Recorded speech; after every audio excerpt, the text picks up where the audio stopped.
Bismillahirrahmanirrahim. Ada kasus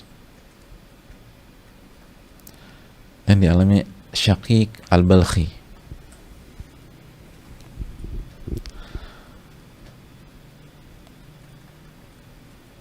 Saat itu beliau lagi nggak punya uang. Syaqiq Al-Balkhi nggak punya uang. Lagi duduk beliau, tiba-tiba istrinya datang. Istri beliau. Lalu kata istrinya, taro ma biha ulail atfal minal ju'.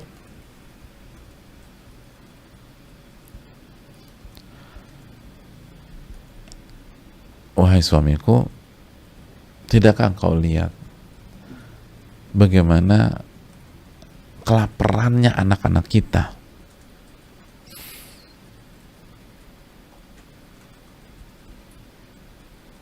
Jadi istri bilang, lihat anak-anak kita, mereka menderita karena rasa lapar, kita nggak punya uang.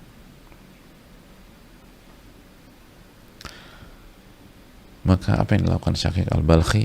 Fatawadda'tu, maka beliau berwudu. Wa kana li sadiqin la yazalu yuqsim alayya billahi in yakun li haja an u'allimahu biha wal aktumha anhu fa khatara dzikruhu bibali.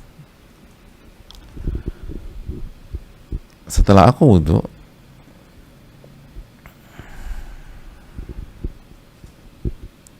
aku teringat dengan sahabatku. Habis wudu ini teringat seorang sahabat yang selalu bersumpah atas nama Allah bahwa jika aku sedang sulit atau ada kebutuhan, aku harus cerita ke dia dan jangan disembunyikan. Maka sosok itu terlintas di benakku.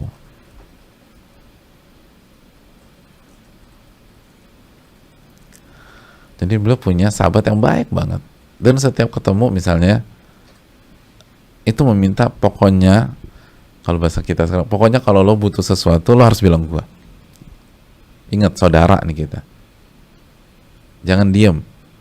Dan kalau bicara begitu pakai sumpah, demi Allah ya, kamu harus bicara sama saya.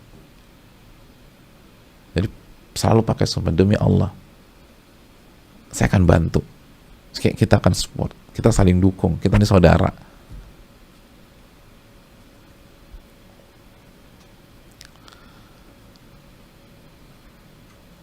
Nah begitu wudu, ingat tuh, ingat. Hadirin Allah muliakan, kalau kita jadi Syaqiq Al-Balkhi, perasaan kita gimana? Ah, ini solusi, makanya wudu gitu. Bener nih, wudu, ingat orang. Maka keluarlah Syaqiq Al-Balkhi dari rumahnya menuju rumah orang tersebut. Ah, ini solusi, makanya nih kalau ada masalah kita wudu gitu. Ingat deh solusinya.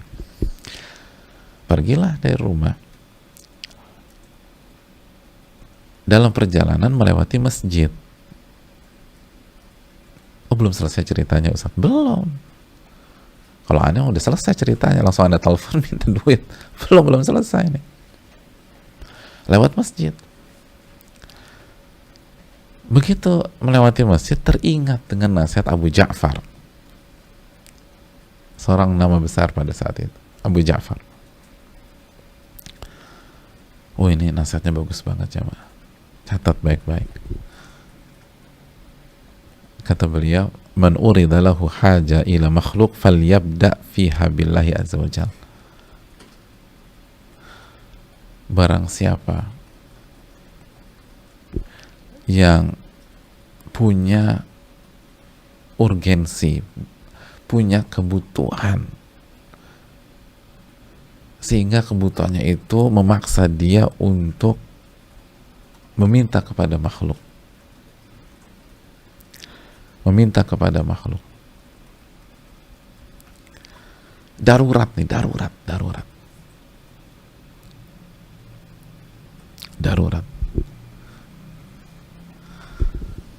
Sebenarnya polanya nggak pernah begini, tapi kasus ini beda gitu loh. Urusannya, masalahnya, hajatnya, itu membuat dia terpaksa harus hubungi makhluk. Kata Abu Ja'far, falyabda fiha billahi azza wajalla. Maka kalau kondisi demikian, mulailah dengan meminta kepada Allah. Oke, kalau harus hubungi seseorang, tapi hubungi Allah dulu, doa dulu. Fadakhaltul masjidah wa shallaitu rak'atain. Maka aku putuskan untuk masuk ke masjid dan aku salat 2 rakaat. Nah, ini seperti ucapan sebagian ulama yang beberapa kali kita sampaikan, man minna fil hajati nas'alullah qabla an nas'alan nas. Siapa di antara kita ketika ada masalah, yang pertama kali dia hubungi Allah sebelum manusia. Nah, ini konteksnya sama. Siapa di antara kita begitu ada masalah, yang pertama kali kita hubungi Allah sebelum manusia. Seperti Abu Ja'far ini.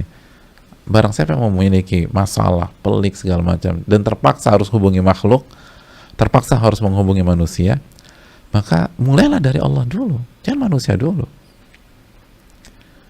Ada orang harus menghubungi tim legalnya.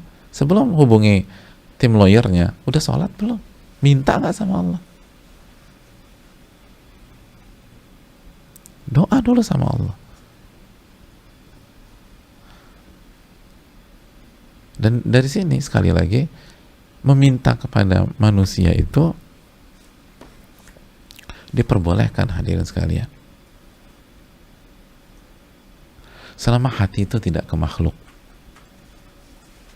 Itu yang dijelaskan Al-Imam Muhammad bin Shalih Al-Utsaimin. Selama hati itu tidak ke makhluk. Jadi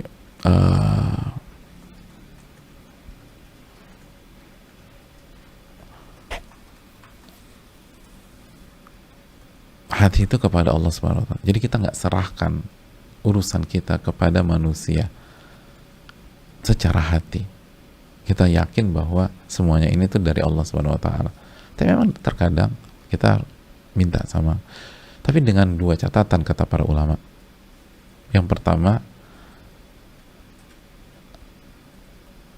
ketika Al-Imam Muhammad bin Shalih Al-Utsaimin ditanya, boleh nggak sih meminta kepada makhluk, minta tolong gitu kepada makhluk? Nanti kita akan ulangi lagi keterangan ini di Isti'anah. Minta tolong kepada makhluk boleh nggak sih? Kata beliau, boleh, tapi pada dasar hukum asalnya jangan meminta. Yang utama, yang afdal, jangan meminta, kecuali yang pertama ketika hajat, ada kebutuhan, ada hajat, kebutuhan. Itu tadi kata Abu Ja'far. Kalau memang ada hajat, silakan minta. Terus, atau yang kedua, idza alima anna sahiba yusarru bidzalik. Kalau kita tahu yang kita mintai itu senang, maka silakan hubungi dia dalam rangka bukan tergantung sama dia, tapi karena memberikan rasa gembira ke dalam hati dia. Ada banyak orang pengen dimintai. Silakan hubungi orang tersebut biar dia senang. Alhamdulillah saya dimintai tolong dan sudah senang, bukan karena ketergantungan. Itu yang dijelaskan oleh Imam Muhammad bin Shalih Al-Utsaimin dalam tafsir surat Al-Fatihah. Jadi kembali lagi ke Abu Ja'far, kalau memang harus ada hajat dan sebagainya, oke, hubungi, tapi hubungi Allah dulu, minta kepada Allah. Maka ke masjid deh, habis di masjid sholat 2 rakaat.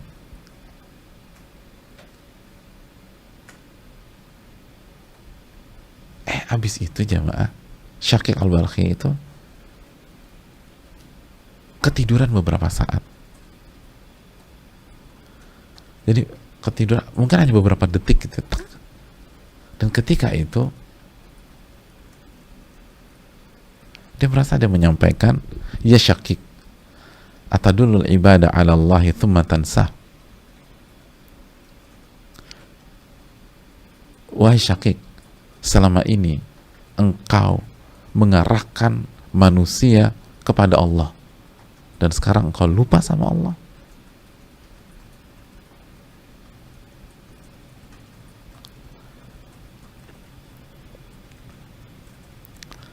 Pesannya itu aja. Terus tiba-tiba beliau bangun lagi, kaget bangun. Jadi selama ini kalau ada nasihat, engkau selalu bilang minta sama Allah. Ada nasihat, minta sama Allah. Ada manusia butuh, ada masalah, nasihatnya minta sama Allah. Ada manusia butuh, ada sesuatu kendala, nasihatnya Syakik minta sama Allah. Maka di dalam mimpi yang sangat singkat itu dikatakan, selama ini engkau mengajak manusia untuk kembali kepada Allah, lalu detik ini engkau lupa. Padahal nggak lupa juga. Buktinya kan ingat Abu Ja'far, oh sebelum minta sama sahabat saya itu, saya mau doa dulu sama Allah. Itu berarti kan nggak lupa. Tapi tetap aja bukan sebuah hal yang sempurna, itu poinnya. Fastaiqadtu, maka aku terbangun. Wa alimtu anna dzalika tanbihun nabbahani bihi rabbi. Dan aku berkeyakinan ini adalah pesan dari Allah Subhanahu wa taala kepada aku. Ke masjid, sholat, terus terlelap sedikit aja, lalu bangun dan ada pesan itu di dalam tidurnya. Ini bukan nggak sengaja nih, ini pesan nih. Maka Syakik putuskan untuk tidak keluar masjid sampai sholat isya. Nggak jadi ke ininya. Udah, saya minta aja sama Allah. Daripada minta sama manusia, minta aja sama Allah. Sampai sholat isya. Teman saraftu ilal manzil. Lalu berputuskan untuk pulang ke rumah. Mungkin besok mau ikhtiar, mau berusaha sendiri. Tapi udah, saya nggak mau minta, saya mau pulang aja ke rumah. Jadi hari itu beliau putuskan untuk fokus minta sama Allah. Baru nanti ikhtiar lagi. Tapi beliau nggak mau minta kepada yang lain. Itu hadirin. Begitu sampai rumah, fawajatul ladzi aratu an aqsuda qad harrakallahu wa ajra li ahli ala yadayhi ma agnahum. Begitu saya pulang, itu saya bertemu dengan orang yang ingin saya temui. Allahu Akbar. Dia lagi ke rumah saya dan membawa makanan yang dibutuhkan saya sama keluarga pada hari itu. Allahu Akbar. Kata Syakik, Allah gerakkan hatinya untuk ke rumah saya dan memberikan itu. Subhanallah. Persis orang yang saya incar hari ini itu ke rumah saya. Padahal saya nggak WA. Mungkin di WA kali sama Syakik, Pak Ustadz. Nggak ada WA jamaah. Email. Apalagi nggak ada. Allah gerakkan. Allah gerakkan. Persis. Sosok yang ada di benaknya itu yang datang. Subhanallah. Kebetulan. Gimana kebetulan? Allah yang berfirman, udu'uni astajib lakum, minta kepada aku kabulkan. Tapi cuma masalah kita nggak yakin. Seyakin apa kita dengan ayat tersebut? Was'alullah min fadli, minta kepada Allah dari karunia-Nya. Seyakin apa kita dengan ayat tersebut? Para ulama itu yakinnya luar biasa. Dan kalau mereka tuh tidak khilaf kecuali cuma sisi-sisi ini aja. Padahal kalau ke orang tersebut juga boleh kan. Kalau hajat boleh, tadi kita bahas, boleh kalau lagi hajat. Tapi mereka putuskan untuk tidak dan lebih memilih minta kepada Allah semata, lalu berusaha sendiri. Bukan nggak berusaha ya, berusaha. Tapi kan ada waktunya kita minta sama Allah. Pas pulang orang itu yang datang jemaah. Orang itu yang datang tanpa diundang. Dan datang bukan tangan kosong, bawa makanan, kata Syakik. Bawa makanan yang kita butuh pada hari itu. Oh subhanallah. Persis yang kita butuhkan. Apa susahnya bagi Allah? As-Sami'ul Alim, As-Sami'ul Basir, yang maha mendengar, maha melihat, maha mengetahui. Tapi siapa di antara kita yang benar-benar yakin dengan konsep itu? Apa susahnya bagi Ar-Rahman Ar-Rahim? Tapi berapa persen yang membaca ayat itu di dalam sholatnya benar-benar yakin Ar-Rahman Ar-Rahim?